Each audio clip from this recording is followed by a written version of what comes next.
Two wives gave birth in the same room, on the same night. Both babies cried. Everyone slept, believing both children were safe. But before sunrise, a scream tore the compound apart. One baby was dead, the other was alive. And two mothers were pointing at each other, both claiming the same child. The village was divided. The husband was helpless. And when the case reached the king, he made a decision so shocking it could cost an innocent child his life, just to reveal the truth. Watch till the very end to see how it ends. And don't forget to like, comment, and subscribe for more powerful stories like this. The night was thick and restless, heavy with the smell of oil lamps and sweat, when Lami and Zara lay side by side on woven mats in the small birthing room. The room was cramped, its mud walls breathing in the heat of two laboring women and breathing it back out again. Outside, the compound slept uneasily, but inside that room, pain ruled everything. Lami cried out first, her fingers gripping the edge of the mat as her body shook. Zara groaned beside her, teeth clenched, sweat running down her temples. Two wives, one husband, one room, one night that would bind their lives forever. Mama Sade, the midwife, moved between them with practiced hands, murmuring encouragement, wiping brows, whispering prayers under her breath. Mama Rabi stood near the doorway, her shadow long against the wall, watching with eyes that had seen many births and many deaths. By the time the night stretched toward its deepest hour, the first cry pierced the room. A baby, strong, loud, alive. Mama Sade lifted the child gently and placed him beside Lami. "A boy," she said, "healthy." Lami wept with relief, exhaustion washing over her. Her hands trembled as she reached toward the tiny body lying close to her mat. Moments later, another cry followed, slightly weaker, but still life-filled. Zara's baby arrived soon after and was laid beside her, wrapped in cloth, his small chest rising and falling. Two babies, two boys, side by side. The room softened. Pain gave way to silence. Mama Sade cleaned her hands and nodded with satisfaction. "Both mothers must rest. Do not roll over. Do not move carelessly," she warned firmly. "This night is delicate." Mama Rabi repeated the warning sharply. "Sleep on your backs. Keep your children beside you, not beneath you." Both women nodded weakly. The lamps were turned low. The midwife stepped out. Mama Rabi lingered a moment longer, her eyes lingering on the two tiny bodies. Then she left the room too. Silence settled. Lami drifted into sleep slowly, one hand resting near her baby's cloth. Zara slept faster, exhaustion dragging her down like a deep well. The night passed quietly, too quietly. Just before dawn, a scream shattered the stillness. "People, wake up! They have killed my child!" The scream tore through the compound like fire. Adamu bolted upright from his bed. Doors flew open. Footsteps pounded the ground.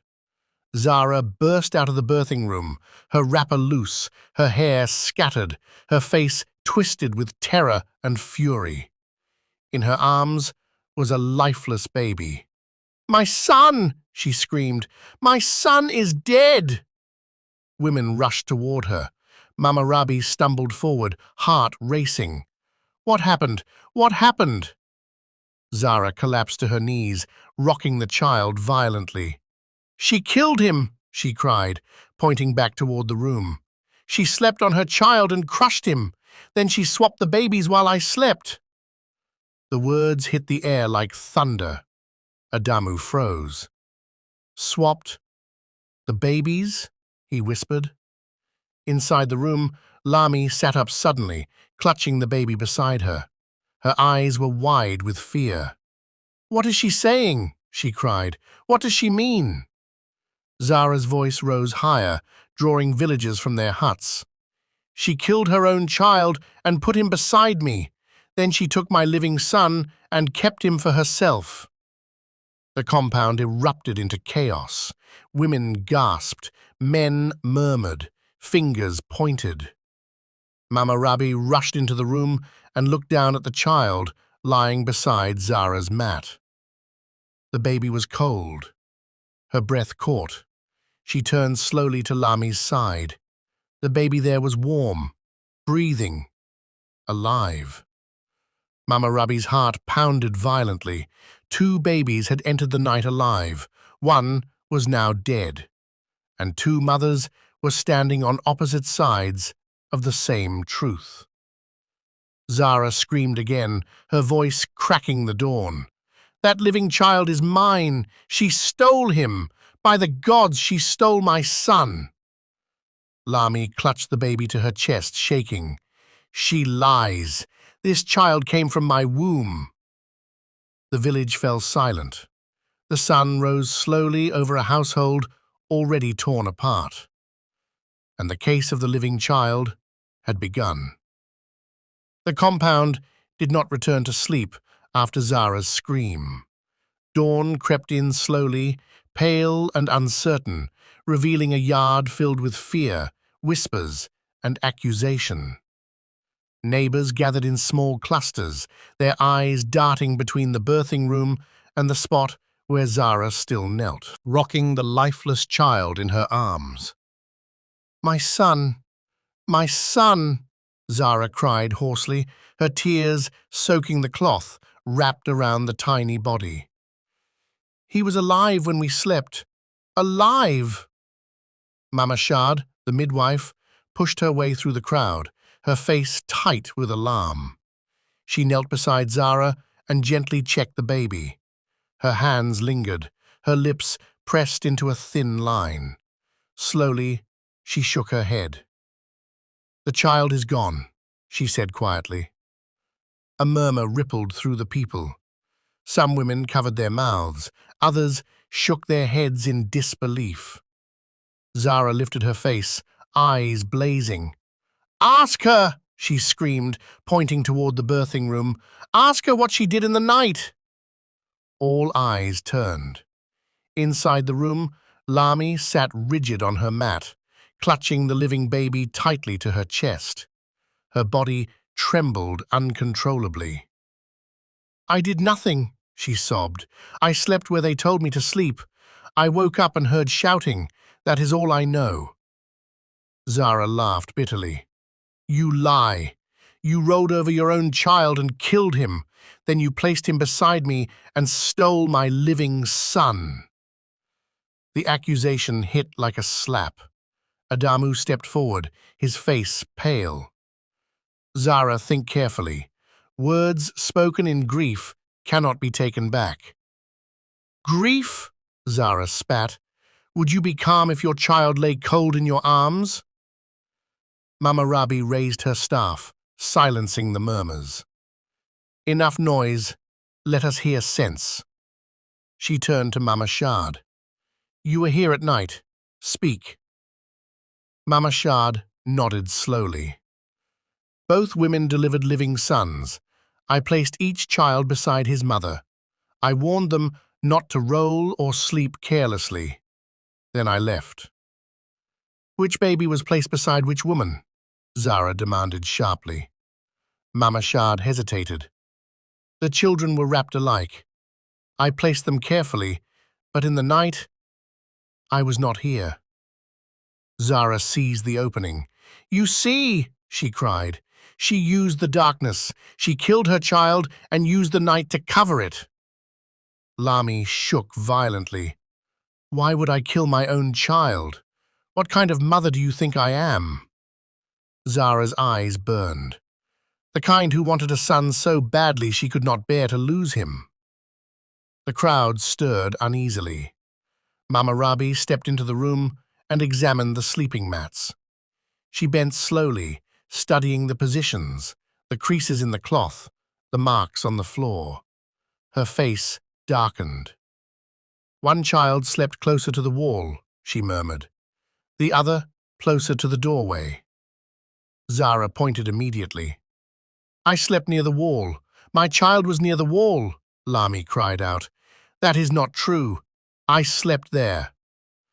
The two women stared at each other, breathless, each clinging to her version of the night. Mama Rabi straightened. Words will not bring truth, only hearts will. She turned to Zara. Tell us what you woke to. Zara swallowed hard. I woke heavy. Too heavy. I tried to move and felt something wrong. When I looked down, my child was cold. Cold. Her voice broke. And beside me was another child. Alive. Gasps filled the air. And what did you do then? Mama Rabi asked. I screamed, Zara said, because I knew. I knew what she had done. Lami cried out, desperation flooding her voice. I woke to shouting. I woke and found her accusing me. I swear by my life, I did not move any child. Adamu pressed his hands to his head. This house is tearing apart. Mama Shad rose slowly. If one mother slept on her child by mistake, it can happen. Exhaustion is cruel. Zara's eyes flashed. Then why is the living child with her? Silence fell. No one could answer. Mama Rabi exhaled deeply. This matter is no longer for shouting mouths. It has crossed into blood and truth. She turned to Adamu. You cannot judge between them. Love will blind you. Adamu nodded weakly. Then what do we do? Mama Rabi lifted her staff. We take this case to the king. Let wisdom decide what sleep and grief have confused. Zara clutched the lifeless child tightly. Yes, she whispered fiercely. Let the king return my son to me. Lami hugged the living baby closer, tears streaming down her face. I will go anywhere, she sobbed. This child is mine. As the sun climbed higher, one truth stood unshaken. One baby lived, one baby was dead, and two mothers claimed the living child with equal fire. The path to the king's palace cut through the heart of the village, and by the time Adamu's household stepped onto it, half the town was already awake. News moved faster than feet. Women leaned out of doorways, men paused mid-task, children whispered and followed at a distance. At the center of it all were two mothers, walking side by side, bound by tragedy and accusation. Zara walked first, her back straight, her face hard with pain and fury. She carried the lifeless child wrapped tightly in cloth, refusing to let anyone else touch him. Each step looked like an act of defiance. Lami followed closely behind, trembling, clutching the living baby to her chest as though invisible hands were trying to snatch him away. Her eyes stayed low, her tears falling silently onto the child's cloth. Adamu walked between them, his shoulders heavy with shame and helplessness. Mama Rabi trailed slightly behind, her staff tapping the ground in a slow, steady rhythm. With every step, the whispers grew louder. That is the woman whose child died, someone murmured. No, the other one crushed her baby, another replied. They slept in the same room. Anything could have happened. Zara heard them and lifted her chin higher. Let them talk, she said sharply. The truth will speak for me. Lami flinched at the words, her grip tightening around the baby. I did nothing, she whispered to herself. By the ancestors, I did nothing. At the palace gates, guards stepped forward, blocking the way. One look at the women's faces and the bundle in Zara's arms made them hesitate. "What is this disturbance?" one guard asked. "A matter of life and death," Mama Rabi replied calmly. "We seek the king's judgment." The guards exchanged looks, then stepped aside. Inside the palace courtyard, the air was cooler, quieter. The king had not yet taken his seat, but elders gathered under the shade of tall pillars, their faces already lined with curiosity and concern. When Zara dropped to her knees and began wailing loudly, the courtyard fell silent. "My lord!" she cried, lifting the lifeless child high. "Justice has been stolen from me." Lami sank to her knees as well, shaking, pressing the living child to her chest. The king arrived moments later, robes flowing, eyes sharp and observant. He raised a hand, and silence fell like a dropped cloth. "Speak," he commanded. Zara surged forward. "We slept in the same room. We delivered our sons the same night. I slept with my child alive. When morning came, he was dead. She crushed her child and swapped him with mine." A murmur rippled through the elders. The king turned to Lami. "What say you?" Lami's voice barely held together. "My lord, I swear before heaven and earth, I did not move any child. I slept as instructed. I woke to accusations and screaming. This living child came from my womb." The king's eyes narrowed slightly. "Midwife?" Mama Shade stepped forward and bowed. "Both babies were alive when I left. Both were placed beside their mothers. Exhaustion makes the body careless, my lord." Zara seized the moment. "You hear it? Carelessness killed my child," Lami cried out. "Carelessness is not murder." The king lifted his hand again. "Enough." He looked at the two women carefully. Zara's grief burned outward, loud and fierce. Lami's pain folded inward, quiet and desperate. The king said nothing for a long moment. Finally, he spoke. "This case will not be decided by shouting or memory. The night confuses truth." Zara leaned forward eagerly. "Then return my son to me." The king shook his head. "Not yet." He turned to the guards. "Take the women aside. Keep the living child safe." Lami gasped as the guard reached for the baby. "Please." "The child will not be harmed," the king said calmly, "but I must see clearly." Zara watched closely, eyes bright with certainty. The king leaned back on his throne, fingers tapping slowly. "By tomorrow the truth will rise. A mother's heart cannot hide itself forever." As the guards led them away, Lami felt the ground slip beneath her certainty, and Zara smiled for the first time since dawn. The palace courtyard buzzed with uneasy whispers after the king ordered the women taken aside. Lami's heart thudded painfully as the guard gently but firmly pulled the living child from her arms. Her hands remained outstretched long after the baby was carried away, as if her body refused to accept the distance. "Please," she whispered hoarsely, "that child is all I have." Zara watched silently, her expression tight but alert. The lifeless baby remained pressed against her chest, wrapped carefully as though sleep might still return him to life. Her eyes followed the guard holding the living child with sharp intensity. The king descended from his throne and paced slowly across the courtyard. "This matter has poisoned the morning," he said, "and poison must be handled with care." He turned to the elders seated nearby. "Tell me, have you ever seen a mother forget her own child?" One elder stroked his beard. "A mother may forget hunger, my lord.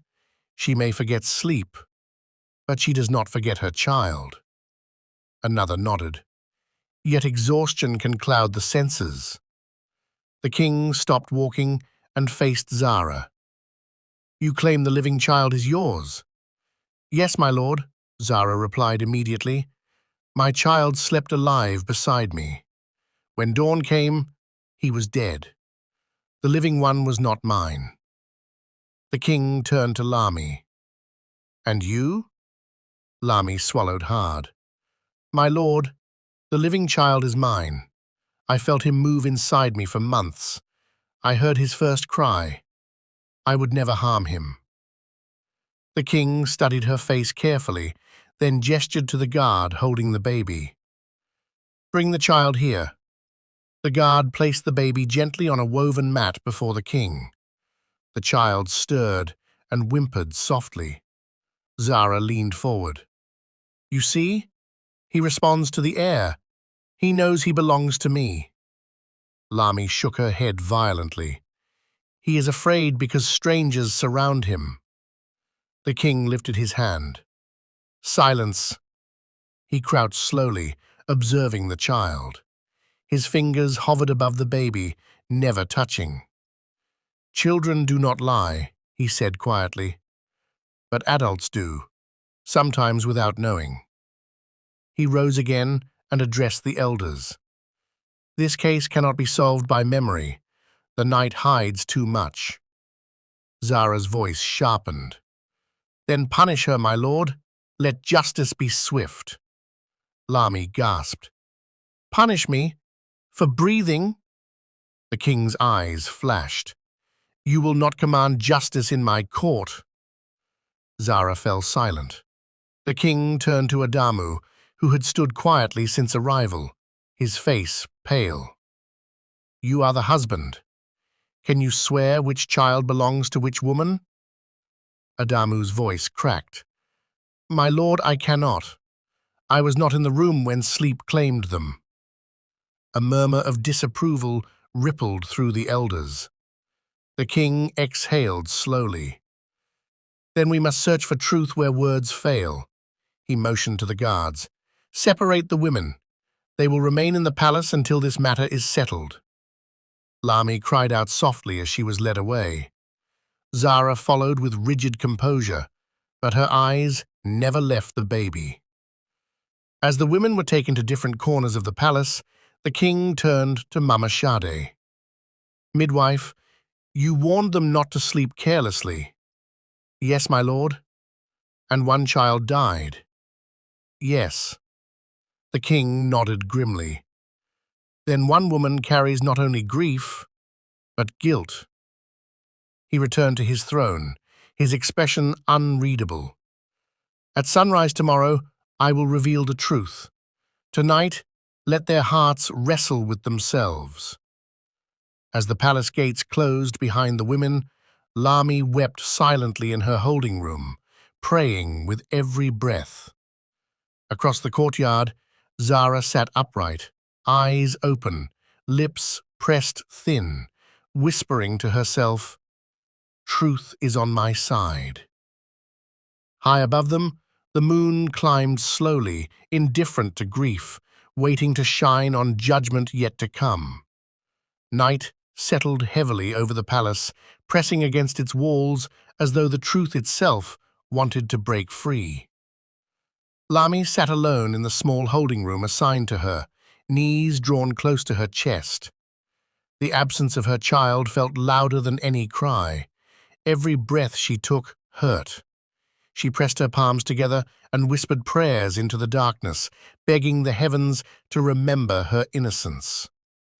Across the courtyard, Zara sat in a separate chamber, upright and alert. The lifeless child lay beside her, wrapped carefully, his tiny face hidden from the world. She stared at the bundle without blinking. Her tears had dried long ago, replaced by a sharp, burning certainty. "He was alive," she whispered. "Alive." The palace guards moved quietly through the corridors, their sandals brushing stone floors. Somewhere far away, an owl hooted. The night felt watchful. Lami rose slowly and paced the room, unable to sit still. Images of the night replayed endlessly in her mind. The dim lamp, the exhaustion, the warmth of her child beside her. "I did not roll," she murmured. "I did not move him." Her voice shook. "Why would I?" She pressed her forehead against the wall, tears slipping down her face. "Please," she whispered, "do not let lies steal my child." In Zara's chamber, her mother sat quietly in a corner, eyes swollen from crying. "Zara," she said softly, what if sleep betrayed you? What if you rolled without knowing?" Zara's head snapped toward her. "Do not say that," she warned. "Do not plant doubt in my heart." Her mother's voice trembled. "I only fear the king's wisdom. He sees beyond shouting." Zara's lips curved into a faint, cold smile. "Then he will see that the living child belongs to me." Back in the courtyard, the king stood alone beneath a tall pillar, staring into the darkness. His hands were clasped behind his back. He replayed the day's words, the faces, the grief. He had seen sorrow before, but this sorrow was sharp, defensive, desperate. "A true mother," he murmured to himself, "will always choose life over pride." The thought lingered. At first light, guards came for the women. Lami's heart leapt painfully as she was led back into the courtyard. Zara followed shortly after, her face calm, unreadable. The elders gathered again, forming a quiet circle around the throne. The king sat, his expression firm. "Bring the living child," he ordered. The guard stepped forward and placed the baby gently before him. The child whimpered softly, his tiny hands curling and uncurling. Zara leaned forward immediately. "My lord, return my son to me." Lami fell to her knees. "Please," she cried, "that child is my life." The king raised his hand. "Both of you claim him. Then we will test your hearts." A murmur rippled through the elders. The king's eyes did not waver. "Bring me a sword." The courtyard froze. A guard hesitated, then obeyed. The blade caught the morning light as it was placed before the throne. Zara inhaled sharply. Lami gasped, terror flooding her face. The king's voice was steady. "If you both insist the child is yours, then let him be divided. Each of you will receive half." A cry tore from Lami's throat. She crawled forward desperately. "No, please, my lord, do not harm him. Give him to her. Let him live." Zara stared at the sword, her jaw tightening. Her voice came out low and strained. "Do what you must," she said. "At least justice will be equal." The courtyard fell deathly silent, and the king's eyes locked onto Zara's face. The silence that followed Zara's words was heavy enough to press against every chest in the courtyard. The baby whimpered softly on the woven mat, unaware of the sharp blade resting nearby. Lami's sobs echoed faintly, her body trembling as she clung to the edge of the mat, eyes fixed on the child. "No, no," she whispered repeatedly, her voice breaking. "Please, my lord, let him live. I beg you." Zara remained still. Her hands were clenched tightly at her sides, her face pale but controlled. She did not look at the baby. She did not look at Lami. Her gaze stayed fixed on the ground, as if staring at the place where her own child should still be breathing. The king did not move. He watched both women carefully, his eyes sharp and patient. He had seen fear before. He had seen grief. What he searched for now was something deeper. "Do you understand what I have said?" the king asked slowly. Lami lifted her face, streaked with tears. "Yes, my lord, and I cannot allow it. Please, Give the child to her. I will bear the pain. I will walk away. Just do not let him die." Her words came out rushed, desperate, spilling from her heart without thought. Zara finally lifted her head. "Why?" the king asked her. "Why do you remain silent?" Zara swallowed hard. "Because life has already been unfair," she said.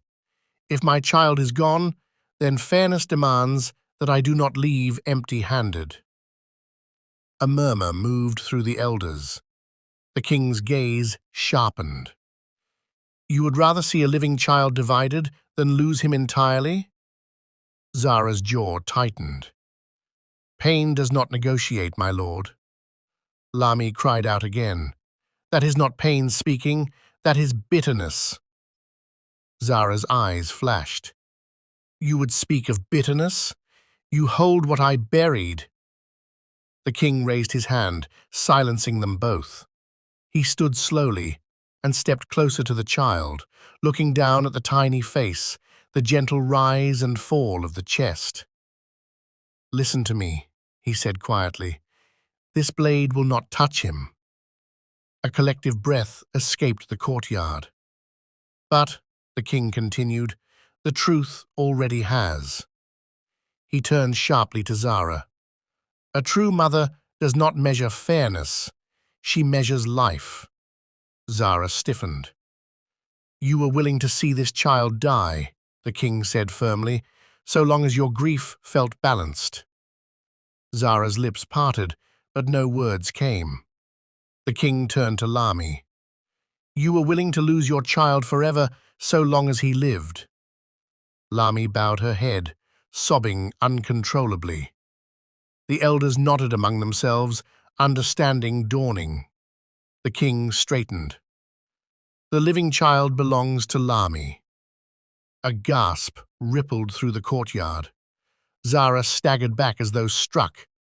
"No," she whispered. "No, you are wrong." The king's voice did not soften. "You slept upon your child in exhaustion and grief. When you woke to death, fear ruled you. You chose accusation over truth." Zara shook her head violently. "I would never—" "You already did," the king interrupted, "the moment you chose pride over mercy." Zara collapsed to her knees, a broken sound tearing from her chest. "I only wanted to be a mother," she cried. The king's expression softened, but his voice remained firm. "And you are. But motherhood is not possession. It is sacrifice." He gestured to the guards. "Return the living child to his true mother." The guard lifted the baby and placed him gently into Lami's arms. Lami cried openly, clutching him to her chest, rocking him as though the world might vanish again. Zara watched, tears streaming freely now, her strength finally spent. Mama Rabi stepped forward quietly and placed a hand on Zara's shoulder. "Grief blinded you, my daughter, but truth has spoken." The king looked over the courtyard one final time. "Let this be remembered," he said, "that love protects life, but desperation destroys it." As the sun climbed higher, the case that began in darkness ended in painful clarity. One mother walked away with her child, the other walked away with the truth. The courtyard slowly emptied after the king's judgment, but the weight of what had happened lingered like dust in the air. Lami remained on her knees for a long while, rocking her child gently, whispering prayers of gratitude through trembling lips. Each breath felt like a miracle reclaimed. The baby stirred, warm and alive, pressing his tiny face against her chest. Adamu stood a few steps away, his eyes red, his shoulders sagging with relief and shame tangled together. He wanted to reach for Lami, to touch his son, but his feet would not move. The events of the past night and morning had aged him suddenly. Across the courtyard, Zara remained where she had fallen. Her body was folded inward, arms wrapped around herself as though trying to hold something that was no longer there. Her sobs came quietly now, emptied of accusation, emptied of rage. What remained was a deep, hollow grief that no shout could cover. Mama Rabi approached her slowly and crouched beside her. "Stand up, my daughter," she said gently. "The ground cannot carry your sorrow forever." Zara lifted her face, eyes swollen and lost. "He was alive," she whispered again, as if repeating the words might change them. "I felt his warmth. I felt his breath." Mama Rabi nodded slowly. "And exhaustion stole him from you, not another woman." Zara's shoulders shook violently. "Then why does my heart refuse to accept it?" "Because grief fights truth," Mama Rabi replied, "and truth always wins, even when it hurts." The guard stepped forward to lead Zara away, but the king raised his hand, stopping them. He descended from his throne and stood before her. "Zara," he said calmly, "your pain does not make you evil, but it made you dangerous.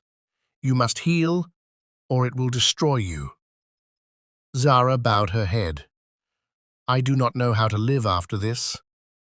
"You will learn," the king said, "with time and humility." He turned to Adamu. "Take your wife home, both of them. One needs joy, the other needs care."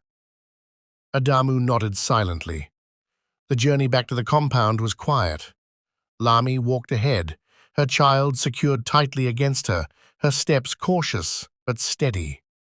Adamu followed close behind. Zara walked last, supported by her mother, her eyes fixed on the ground. When they reached home, the compound felt strangely empty, as if it remembered the screams and refused to forget them. Lami entered her hut and sat down carefully, holding her baby close. She did not smile yet. Joy felt fragile, like something that might break if handled too quickly. Outside, Zara sank onto a stool beneath the mango tree. Her mother sat beside her, holding her hand firmly.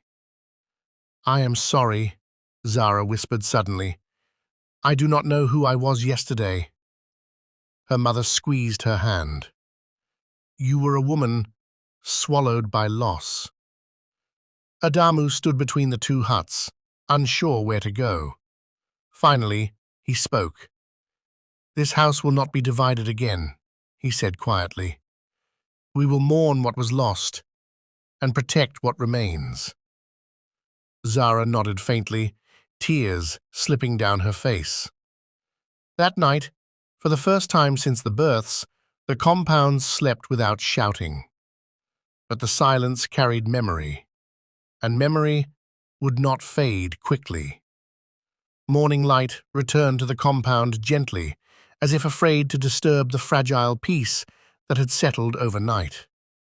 The air was cool, washed clean by silence. For the first time since the night of the births, no one woke to shouting. No accusation tore through the walls. Only the soft sounds of life moving forward. Lami sat on her mat, her back against the wall, watching her son sleep. His chest rose and fell steadily, each breath a quiet reassurance. She touched his tiny fingers, still amazed that he was truly hers, that truth had not failed her in the end. Tears slid down her cheeks, not from fear this time, but from relief so deep it hurt. Across the compound, Zara sat beneath the mango tree where the shade fell thickest. She had not slept much. Her eyes were swollen, her face hollow, but something in her posture had changed. The sharp edge was gone. In its place was a heavy stillness, the kind that comes after a storm has broken everything it could.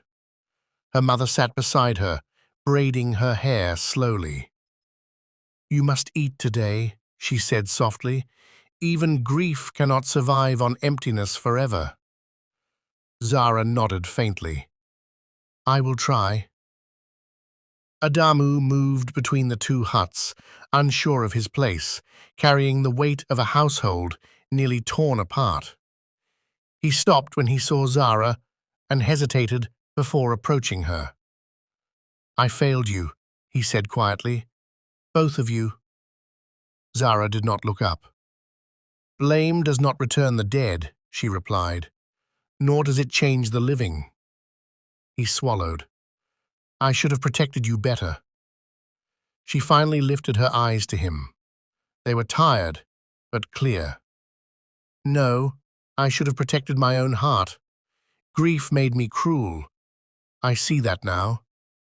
Adamu bowed his head, accepting the words without defense. Later that day, Mama Rabi gathered them all beneath the mango tree. Lami sat on one side, her child secured against her back. Zara sat opposite her, hands folded in her lap. The space between them felt wide, filled with things unsaid. "This house has walked close to destruction," Mama Rabi said calmly, "not because of hatred, but because pain was allowed to rule." She turned to Zara. "You lost a child. That wound will never fully close, but if you let it poison you, it will kill everything else you still have." Zara's lips trembled. "I know." Mama Rabi then faced Lami. "And you must remember that joy can provoke pain in others, not by intention, but by presence." Lami nodded, tears forming again.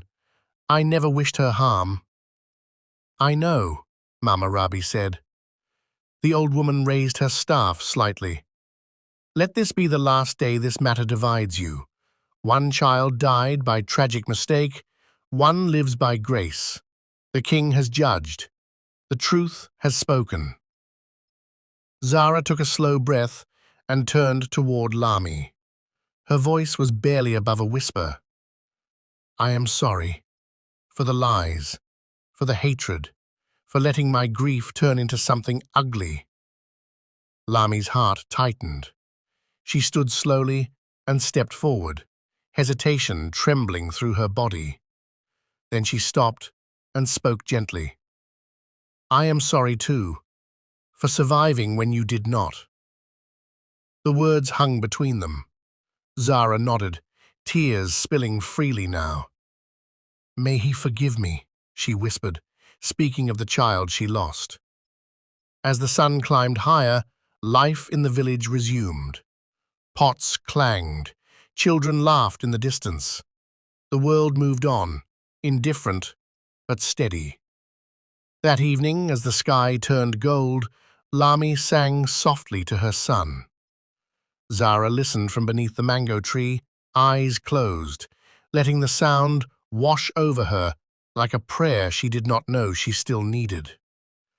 The story that began in one room, on one night, with two babies and two mothers, ended not in victory or defeat, but in truth.